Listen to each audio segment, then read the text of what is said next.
Hello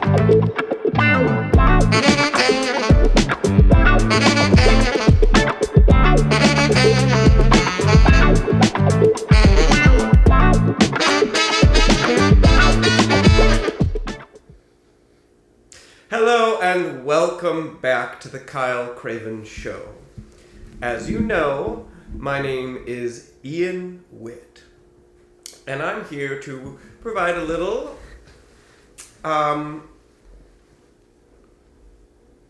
commentary to help you, the viewer, understand what has transpired since last we met Mr. Ky Cravens.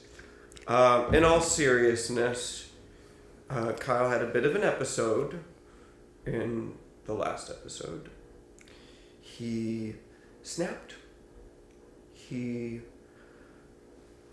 suffered from tremendous acute anxiety due to the loss of his relationship and other personal and professional frustrations.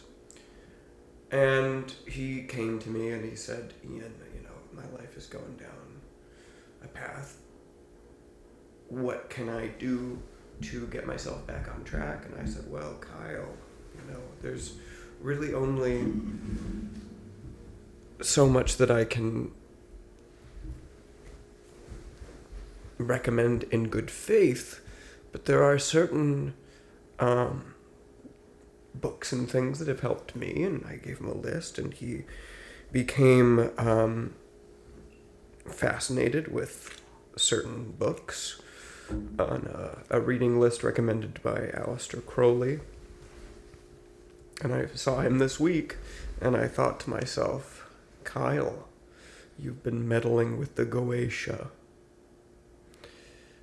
And certainly enough, he was going through some very, very old, controversial books from the Middle Ages and antiquity, and it seems to have opened certain gates in his mind, which he hasn't had the luxury of extended periods of preparation the way that I have, and so expect nothing. Expect nothing. Kyle? Thank you, Thank you, Ian, for breaking that down for me. Yeah, I did want Ian to sort of get ahead of the issues that have been prevalent on the show in the past couple weeks now. I did kind of want to size up to those and sort of get ahead of the horse and the cart. I've been a mess on the show here, and I do apologize for that. As he mentioned, he's been a terrific help and a benefit to me getting kind of through like my own tough skin, my own outer shell, and seeing kind of within. And so what happened is this, and I want to own up to it. This is my fault. And Sharon, if you are watching this, I am sorry, and I do take full responsibility. Sharon, I know we were starting to not say the names so much, but Sharon is the woman I was seeing. Her name is Sharon McCarthy, okay, and she's from around here. A friend of yours hooked me up with her about a month ago now. Couple weeks back, and we had a good go, but the book sales have not been as great as my agent requested and was sort of banking on.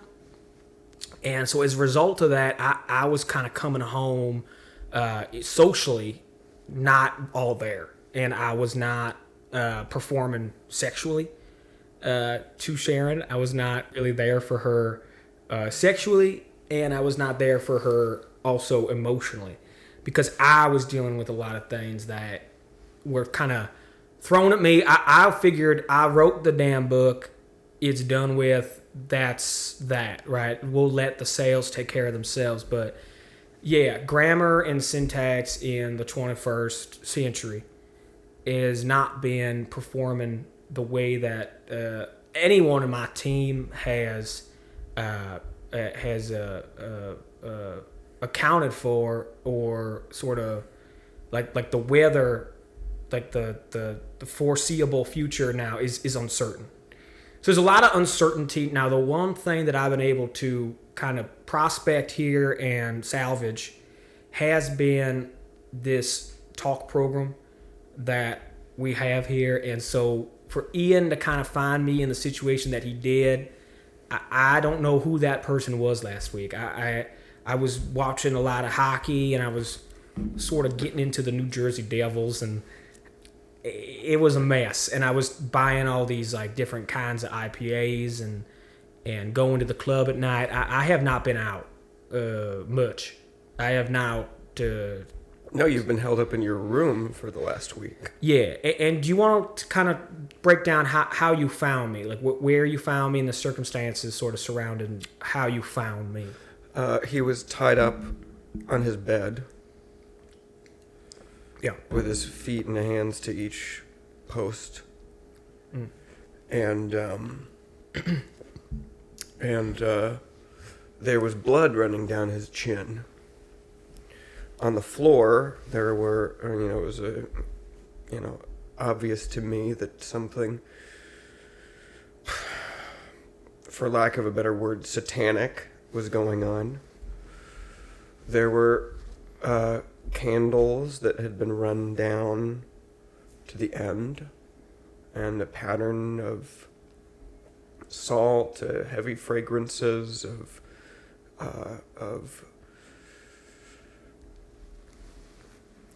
various oils, calamus and frankincense. Mm-hmm. And Kyle was in a trance state. Mm-hmm. And he wouldn't stop saying Yaim for a couple of hours. We're taping this much later. We were supposed to tape this at 11. It's 2 in the afternoon now. 3 in the afternoon. Took some time to get him cleaned up. Yeah, it did. And absolutely uncalled for behavior on my part. I think that when you put so much effort into a singular task, there are illusions that start to sort of crop up around you. There's a curtain. And I pretty much put my entire life into my writing and my banking off of my previous successes and endeavors.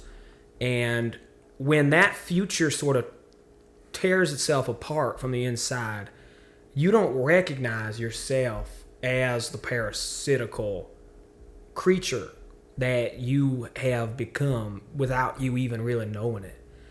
And so today I wanted to sort of look at this show and this program as therapy, to sort of talk through what exactly I can do moving forward, and how there's still a path for me moving forward. And so I thought that I could use my closest friends, and Buzz is here supporting me, and Ian, you've been really by my side since the beginning. And that's sort of that light touch. That's sort of that light touch that helps me kind of get back on the ground, right? Because I was in a dark place. As you guys saw last week, as you guys saw the week before, I was in a dark situation. I don't really know how you sat through all that on the other side of this table. Well, and so talk me through what you are kind of configuring in your head, leading up to that, and then dealing with it. I see an individual who is under demonic possession.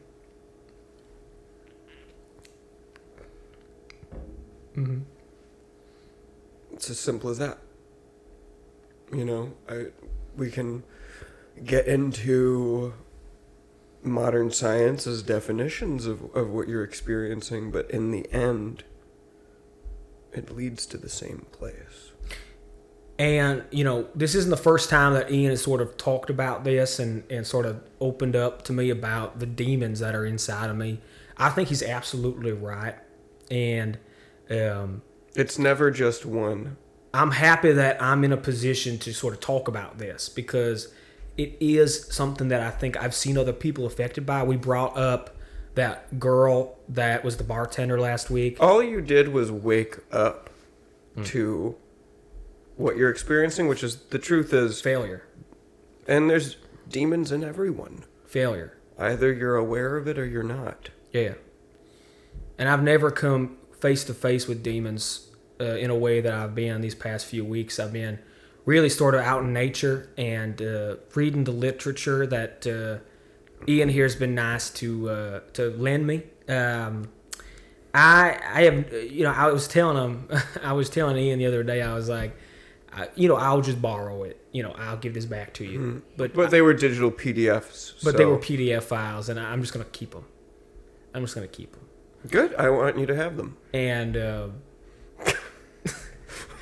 what's so funny about that? Well, I do have the originals. Right. Well, not originals, but I've got, first printings of a lot of 20th century literature. Mm-hmm. But the old stuff, we'd have to rob the British Museum. You'd have to go to Alexandria. Well, unfortunately, that library was burned. Right. So, what I'd like to do today... That's right. Yeah. So, what I'd like to do today is to sort of unpack what's important to me in my life and what's sort of the fat that we can kind of cut out. Mm-hmm. And I've kind of been exposed to a lot of this New Jersey wilderness and wildlife, and I've sort of... What kinds of wildlife? Well, I've been outside of the New Jersey wildlife, and I've really seen all the things that this state can kind of offer organically, and like all the bugs and all the different kinds of trees. They call it the Garden State for a reason. They call it the Garden State because I think that we have to start looking at ourselves as part of the garden. We're all sort of lilacs and daisies and daffodils, and we all need watering, and we all need sunlight, and we all need protection from other creatures that might want to encroach on our land. And so, New Jersey has a lot of really a funny kind of little creatures. I saw some beaver, and I saw little possum, and I followed a raccoon from my... You followed it? I followed back to its home. Yeah, well, climbed up a tree, and I thought, oh, do raccoons live up in trees? And I looked it up, and no, they do not. No. They do not. But they are terrific climbers, and that was something that sort of startled me because I didn't expect it to... It was kind of a chunky monkey. They're the bandits of the wildness. Yeah, it was... Wilderness. It was sort of a chunky monkey, and I didn't expect it to sort of climb up at the speed that it did. Oh, yes. The New York, New Jersey raccoons are all huge. So let's stop for a second and sort of digest what I discovered on my journeys. Mm-hmm. And for the last week. Focus on self. Yeah. Focus on the this harmony. Journey you started a week ago. Focus on the harmony that is free from obstructions. Yeah. And free from all of these sort of delicate negative charges that sort of rush around me. Mm-hmm. And I've been able to sort of over the course of the last week. Push them away over the course of just 1 week. And when I talk about this stuff, even though I'm discussing what is really foundationally about me, mm-hmm. it's really about you. You, the viewer. And that's why I wanted to do this live on the show, because if I can do it in under 1 week, then certainly, given an amount of time, anyone can take this journey with me and walk hand in hand into the never-ending sunset. If they wanted to. If they wanted to. But I thought that if I was able to project myself on a platform that enables me to speak to a high volume of people, some other people must have experienced this and are able to sort of see eye to eye on these tribulations and these sorts of demons that we've already been kind of discussing. And listen, people, I'm not the first one. I'm not going to stand here, Christ on the cross. God bless Christ. Okay?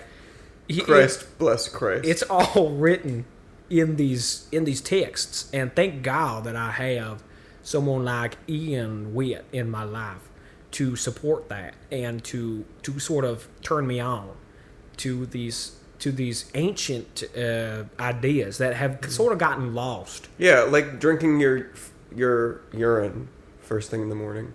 Yeah, and that How's that been? Really good. And that was something that I was a little hesitant about at first, but when you drink your own urine First thing in the morning, because that's when it's so built up, and that's when it's at its peak. They talk about like acidity level. As you drink it, it signals to the mind. People have been doing this for thousands of years. It signals to the mind what you have too much of in your body and what you have not enough of in your body. Yes. And so intuitively, it changes what you're hungry for. Right, and I've felt so many different kinds of hunger just today. Just over the course of this past week, I have like this insatiable hunger for like Middle Eastern food that I just have never ever. It's like baba ganoush. Like baba ganoush and like all sorts of different kinds of like hummus and all sorts of different kinds of like chickpea, sort of like anything like on a flatbread. Like sabra. Yeah, sabra. What about flatbread pizzas? Yeah, no, that's more Mediterranean, but I'm thinking more like anything that has like falafel.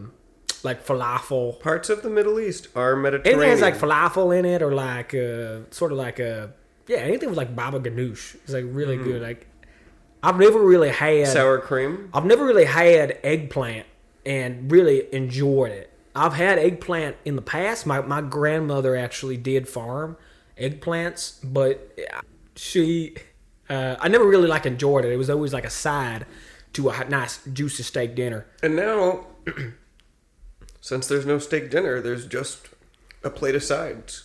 And now I don't even really want a steak dinner anymore. I've been drinking my urine to the point where there are so many different cultures and cuisines that I've never even heard of that I'm turned on to now, and I just want to devour, and I just want to like double down on this like idea of drinking urine and trying new foods. Are you drinking your urine while you eat? Yes, that's correct. That's what you did. Like no, just the first stream. Oh well, just the first stream of the day. It's not like wine and cheese. I must have misunderstood that somewhere. I must have got lost in translation because I am drinking. Red Bull still a lot. I do like it for its taurine, but nothing really makes me excited about that next bite, like a drop of urine. And I've just been kind of storing it and freezing it. I find it's better when you freeze it. Just the first stream of the day. Well, I'm sorry, Ian. I will. I'll sort of double down on my idea about not doing that. Then I'll double down. Okay. I'll double down on that. Okay. I'm sorry. I must have misunderstood. No. It's you know what. Ultimately, there is no wrong. This is a science. Spirituality is about experimenting, seeing what works. Mm-hmm. So if this works for you, I guess it's made you more diverse in your cuisine, culturally diverse. Hey, I have never really had. It's not even that I've never heard of some of these foods. It's just that the cravings are there. The cravings are like I've never had like a taste for like escargot before. Is there anything that's not typically thought of as food that you're craving? Yeah, I feel like the strings of a guitar. Kind of metal strings? No, just like old, kind of like almost like shoelaces. have like almost like a spaghetti sort of look to Long them. things. Longer things. Long, skinny things. Like I'm looking over there right now in the studio. We have a phone charger there. That looks a little appetizing to me. I see. Longer, like slender. Long and slender. Well, it's things. interesting because the building blocks of our universe are strings. Talk to me about that a little bit. Everything that you see is ultimately a bundle of string. Mm-hmm. Like, Right. a cat Right. enjoys yarn balls. Right. They enjoy picking them apart. So there's something unique in our DNA that makes us see strings and recognize that that's home. Right. And now that you've sort of like taken a step back there and sort of maybe reevaluate that, I was drinking too much urine. I was going for that jug. Over the course of the last week. Yes, almost with every meal. The past week, I have really been hitting it hard because it's just been like the whole supermarket sort of system finally kind of makes sense to me that there's so many different options. But I see what you're saying, because if you just drink urine at the beginning of the day, then the cravings will only be there for almost like brunch or lunch. So then I don't really lose my roots. Is that really what you're getting at? Yeah, like, and then I still can eat a cheeseburger. You also stopped eating earlier. I haven't had a cheeseburger in about a week, which is being odd for me because normally, I enjoy, a cheeseburger, a beer, and like a ballpark frank. Yeah, and you want one of those burgers from like the 90s where the grease runs off the top. Yeah, off the top. Yeah. Yeah. Gets stuck on the seeds. Well, I mean the top of the burger. But yeah. No, I mean the bun. A nice greasy bun. Yeah. I remember those kind of burgers. Did you always like seeds, even when you were little? Well, I grew up and I actually did get sort of like it was almost like an early mouth cancer from so many sunflower seeds. Because I used to just dip and spit and we used to just... But it wasn't the dip, it was the sunflower seeds. It was they said it was the ranch sunflower seeds. The ranch flavor, and also the dill pickle. Are sunflower seeds, what do you think has been consumed earlier? Sunflower seeds or tobacco? I would say sunflower seeds, actually, because as long as there has been the sun, we have had sunflower. Yes, versus tobacco didn't exist until 1492. Right, exactly. And that was going to be my next point. Mm-hmm. So, yeah, sunflower seeds, and I really love the dill pickle ones as well. I'm not a fan. Really? Mm-mm. Well, god darn. I don't like long, skinny things. That's because I reject the strings. I'll adjust to your schedule of one glass of urine a day? One stream. One stream. Okay. But what about because my favorite parts are when, like, you know how you're mid-flow and then it kind of stops and starts. Here's the problem. At the end. For the last week, mm-hmm. everything that your body has attempted to urinate out, you have consumed back. And so your body has been unable to get rid of any toxins because every single drop you have reconsumed. You should be dead. Well, I'm not dead, clearly. I feel great. I look great. So are you here to say... I've never felt better, and I'm almost like an advocate for it. But so are you here to say that everyone should be drinking their own urine all the time? Well, I have gotten this far, and this past week has been revolutionary to me because of what you've told me and what you have broke down. And I want to just thank the Lord above for you being here and sort of talking about me for a change, talking about me and focusing on me. And so I want people to follow your system. Don't indulge like I have. I think it was just a miscommunication of how much pee I can drink. I thought you just said at least. I didn't say it. It is in the Hatha Yoga Pradipika from the Middle Ages. Yes. Well, listen, you were the one. I see you as sort of the one to talk about. It's like, how would I have heard about that if not for you? I would not drink all of my urine. But that is in the book. Do you drink your urine at the beginning of the day? No. Okay, so you don't really practice what you preach. I'm discovering now. Look, it is. The Hatha Yoga Pradipika lists hundreds of practices that one can utilize to produce different effects. Some ranging from more unusual things that don't seem to be connected to, effects that you might not fully understand. Mm-hmm. Also, there are very simple postures and asanas and things that, might look a little bit more like an aerobics class, but it's very old stuff. And so, you take from it what is useful to you. There is no way that one human being could do all of the practices at once. So you just have to pick. Well, I would definitely want to keep that around in my life.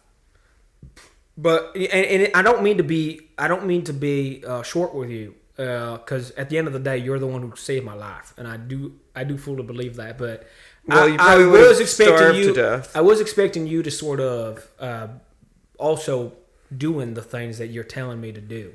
Not that you told me to do it, but the Hatha Pikito Bidbado.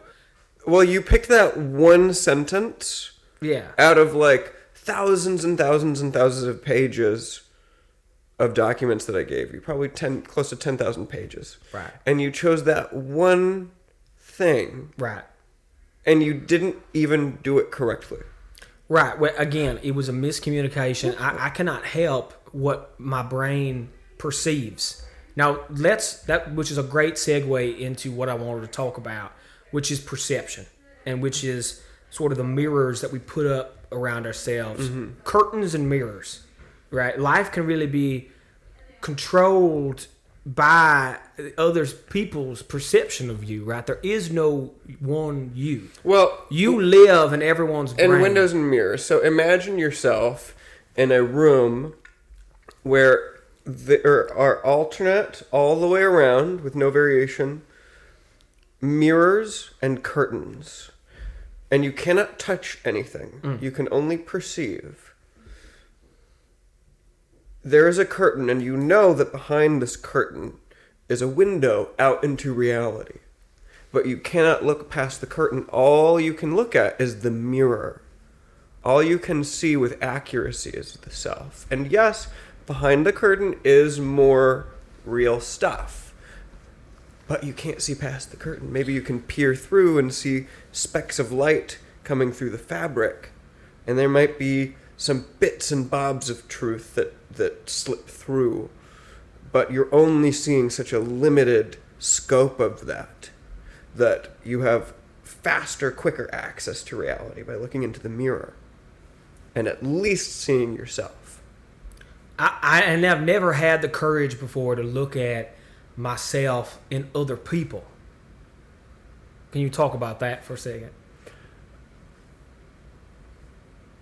It is possible that all of us are connected by some kind of universal mind that is disembodied. There's certain phenomena that happens in the world that might lead us to that conclusion. People spreading information, suddenly multiple people discovering things at the same time, but we don't really know.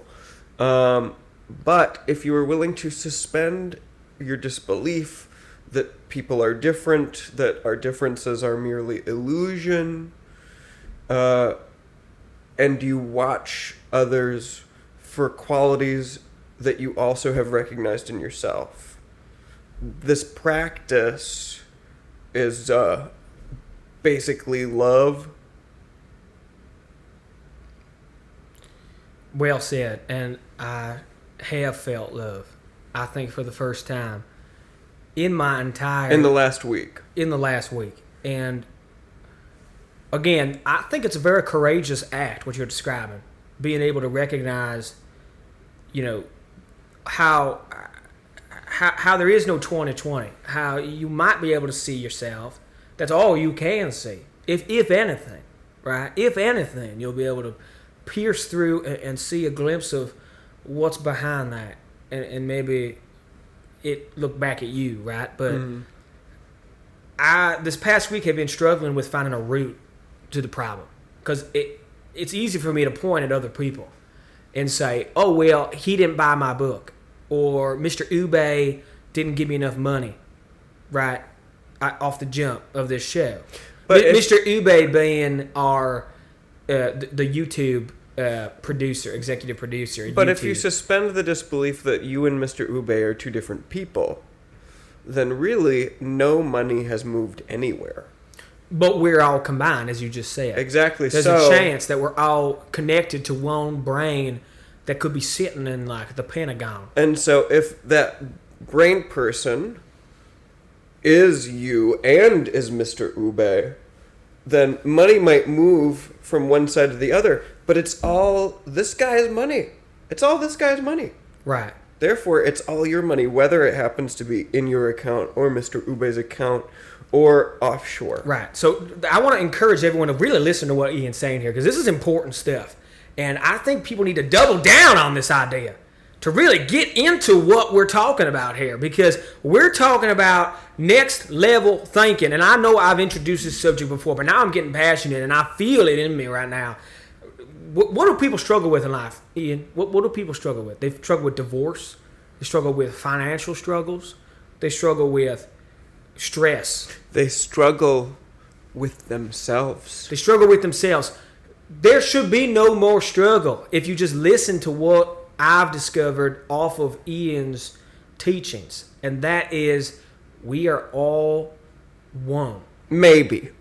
We are all one. I believe it. Possibly. I believe it. So there is no struggle. If somebody has a divorce, somebody else is happily married for 25 years, that's still you. You're still able to be happy. You meet yourself on the battlefield and you shoot him. You just shot yourself. That's why we should all love each other, and that's why I've been taking steps to make peace with the people in my life that I felt wronged me, but in reality, they were me. So I went on a fishing trip. In the last week. On Thursday. On Thursday, I went with Mr. Ube, and we went out to Bayonne. Oh, yeah. He takes a lot of the YouTubers to Bayonne for fishing.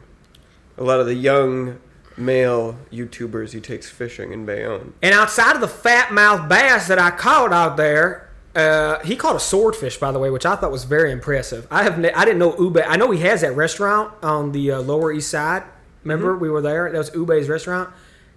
He said, I have to put swordfish on the menu tonight, so I'm going to catch a swordfish. And God damn it, he caught a fucking swordfish. A real swordfish? You didn't. But I can say I can firmly sit here and say now, and I'm so happy that I can say I caught that swordfish, because Ube caught it. Yes, you can. But I caught the swordfish. Yeah. And you should have seen Ube's face when he was holding up that swordfish. Some lucky customer at his restaurant got that. Feel free to go to Ube's Hibachi, I think it's called, whatever the fuck it's called. You look up Ube, but he's the YouTube executive producer, and I was on this fishing trip with him on his boat, and my God, we just kind of hashed it out. And he said some things, and I said some things, and I was trying to love him, and I was trying to hug him and touch him and connect with him and just really get nice and close to Ube.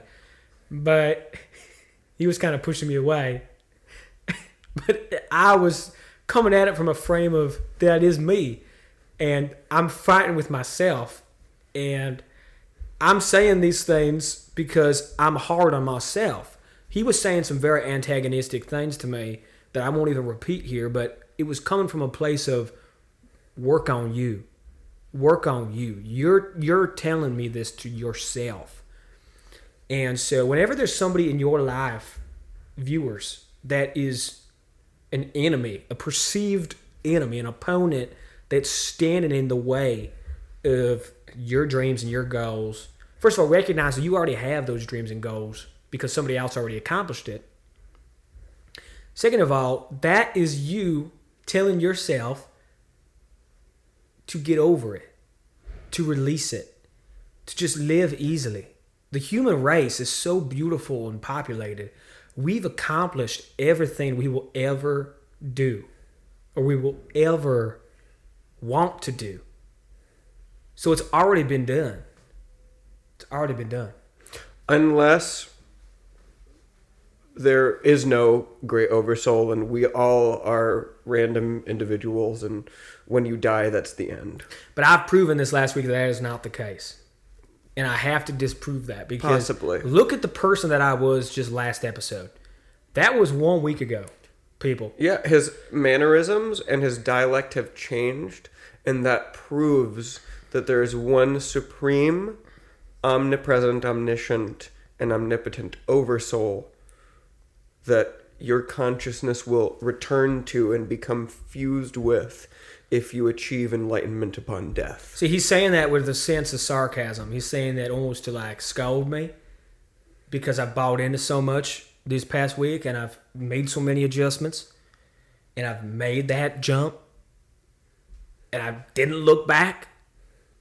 But I've lost some of that humor, right? I've lost some of that sarcasm. I've lost some of that wit, right? But look where it appeared. It appeared right here in Ian Whitt.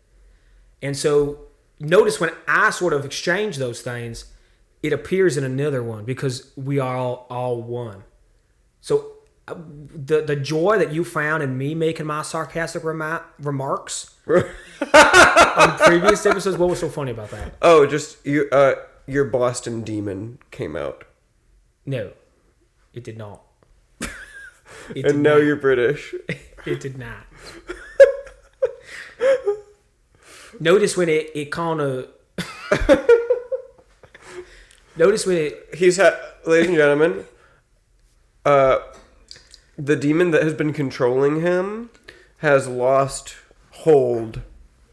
And now Kyle's body is floundering while the various demons fight inside of him for possession. And one of those demons was named Sharon. And baby, I still love you. There's a part of me that still wants to like make it work with you. But now that I've seen the world sort of through this lens, and maybe you can sort of talk about this sort of mindset, I don't want to fuck myself anymore.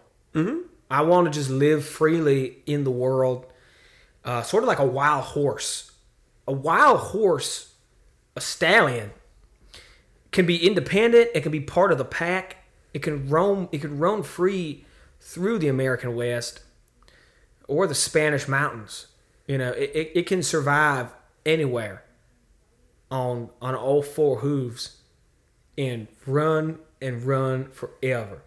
Generally, spiritual exercises have a tendency to cause the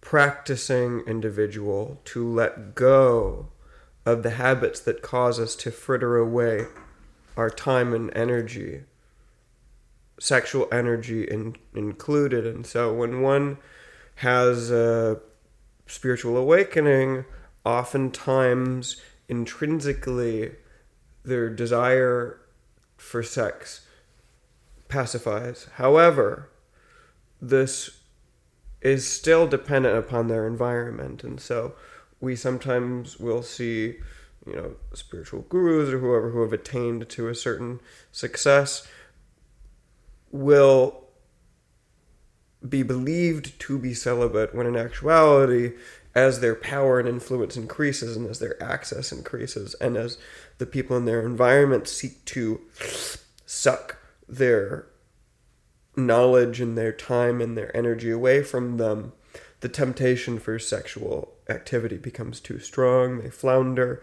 and it becomes worse the more powerful an individual becomes. The more influence they have, the more money they have, the temptations and the demons want possession of that individual harder, and so they push more. Yeah, I mean, the way he talks, the way that he breaks these things down, I'm almost like everyone else watching that. I'm transfixed. And again, thank you for these lessons. Thank you. I worship you to an extent. I'm not anybody. Well, listen, but the way that you have been able to communicate these sorts of things for me, I can actually put into verbiage.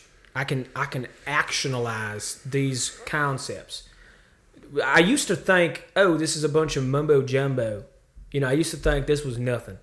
But now I see that we're all courageous and we're all brave, and we can all sort of be able to sort of recognize, like, look, for me personally, going off of what you said, even before this, even last couple weeks when I was at my lowest point, as everyone saw here, an embarrassing display of what I was the last couple weeks, I was not able to achieve a complete climax at all. I knew you were going to say that. How did you know that? I just knew. Okay. Well, I mean, you know me pretty well at this point.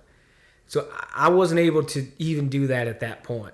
And so now I've been able to just say, why even put myself in a position to hope for that? So actually, because I've already... So actually, this is sour grapes. This is like, you weren't able... You're an incel, is what you're saying. I am and I'm not. You are. If the purpose is you were unable to, perform, and so you've looked back on that and been like, well, I guess it wasn't that good after all, so I'm glad that I didn't. No, what I'm saying is I've already experienced it. I've already... Failure. No, That's what you were talking... Yes. Earlier, when you were talking about failure, you were talking about in your sexual prowess. On all accounts, on all bases, I was failing before. Mm-hmm. Now, it's sort of that thing where I've recognized, don't even put yourself in a position to fail at all. You don't need to. You don't need to overreach, is what I'm saying. I don't need to try to make that climax as good as it was prom night for me. You know what I mean? Because that was the greatest sexual feeling I've ever had. Prom night. It was prom night in... What year? It was my junior year. What year? Of high school. That was 2004. Okay. That was not your prom year. What do you mean? You couldn't have been prom night in 2004. I was 2004. No, it was like 2010. No, it was probably 2012. Maybe 2012. That's a little bit of a gap. I don't know. It's all... I mean, we're in 2020s now. It's like a totally different decade. I bet it was 2015. No, it was like 2012. But 2012 was an interesting year. Yeah. But I did you vape in high school? Yeah, I mean, well, vaping was just sort of coming out at that point. Uh-huh. It wasn't that popular yet. So that was more for my... Yeah, we hadn't figured out if they set off the smoke alarms yet. Yeah, right. Nobody knew. Nobody knew these sorts of things, but we did at the same time. People still This don't is my point. People, have you ever gotten this feeling where you are going to take a risk about something, right? But you kind of already know that it's going to be wrong. You know you're doing something wrong. You ever had that feeling, but Yes. you're going to do it anyway? All the time. That's because somebody else has taken that for you. Somebody else has already taken that hit, taken that arrow to the chest, and now you are receiving that information and you're still pushing it away. That is wrong. How can we as a species adapt and move forward if we are ignoring these sorts of instinctual pieces of information that we are getting as a together, as a conglomerate, like we have always been? We are so far away from innovating and experiencing something that our ancestors have not already experienced. We will have to have gone to Mars and gone beyond our solar system before we will begin to really feel that we've been able to do something that our fathers did. And how does that make you feel? It makes me feel like the last show at a rodeo. Look, we might. It makes me feel like a cowboy without a saddle. We won't be the last show on the rodeo. The rodeo will go on and on and on for much longer. It makes me feel like a tin bucket at the circus. It can.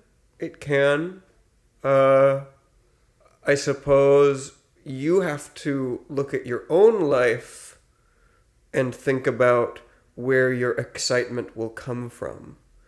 Because so few of us have the controls to launch the mission to Mars. Mm-hmm. To push that. The metaphorical. No, I mean, only Elon Musk now has like the button to push to go to But we Mars. all do. We all do at the same time. If you believe that we're all Elon Musk. And in a sense, if you identify with all of humanity as a whole and you just keep them all in your mind, you too can have that global consciousness. Mm-hmm. However, Elon may fail, and our governments may fail, and humanity will probably fail as it has before, but we will survive. Mm-hmm. And there will be a chance that maybe not this civilization, but one down the line will be able to truly innovate. And I pray for those people at that point, because I will still be part of that. I will still be part of what makes that so gorgeous. Because Maybe. we're all contributing to that.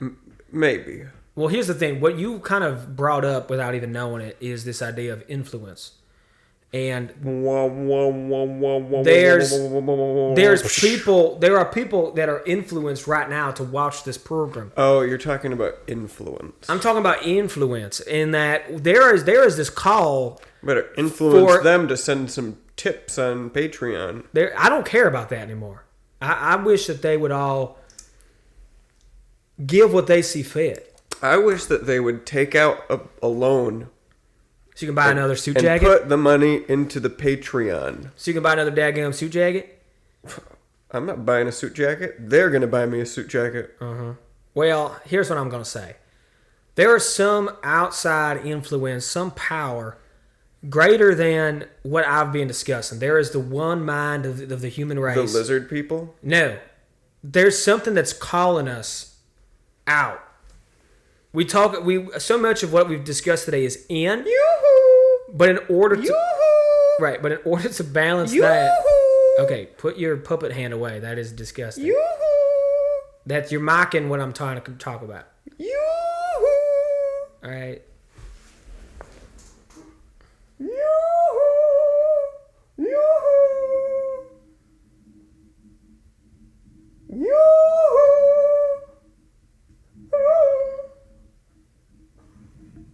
Yoo-hoo!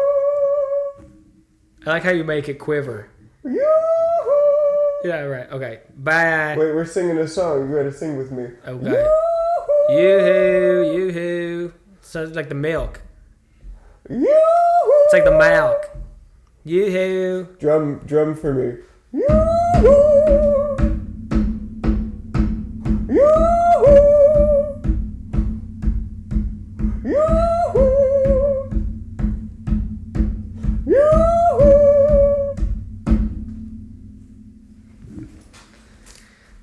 So much of what we discussed today has been internal.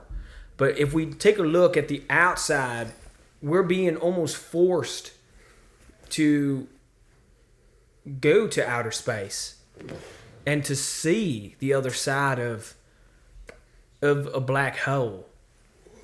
And why is that?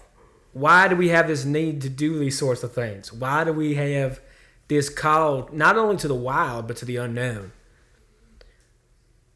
There's clearly another force at play. There's the one mind of the human notion. Oh yeah, we want to get away from each other. But if we're all one thing, then there's something else out there. We forget that we're the only thing. We Right. forget we're the only thing, and we think, oh, fuck these people. I don't want to be around them.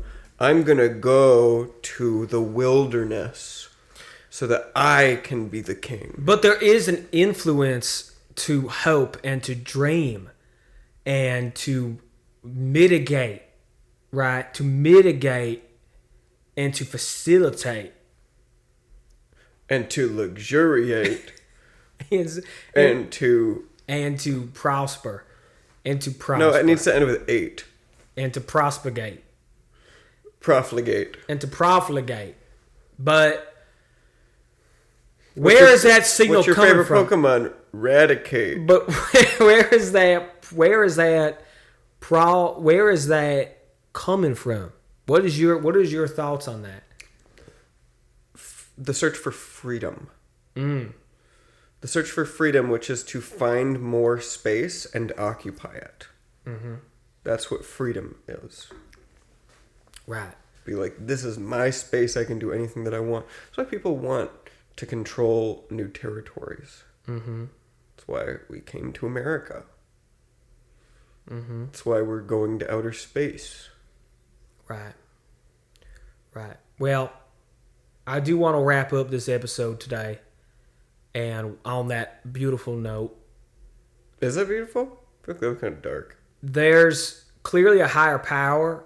And next week, I'm going to discuss... He's going to reveal the name. What that is. He's going to reveal the name of the higher power in the next episode. It must be some sort of graceful, almost womanly sort of presence, sort of matronly. No. I'm thinking it's like a big like fish of some kind that floats through the stars, and it has like a satellite dish on its head that is communicating this call to our one brain. Is it a satellite dish that spins like?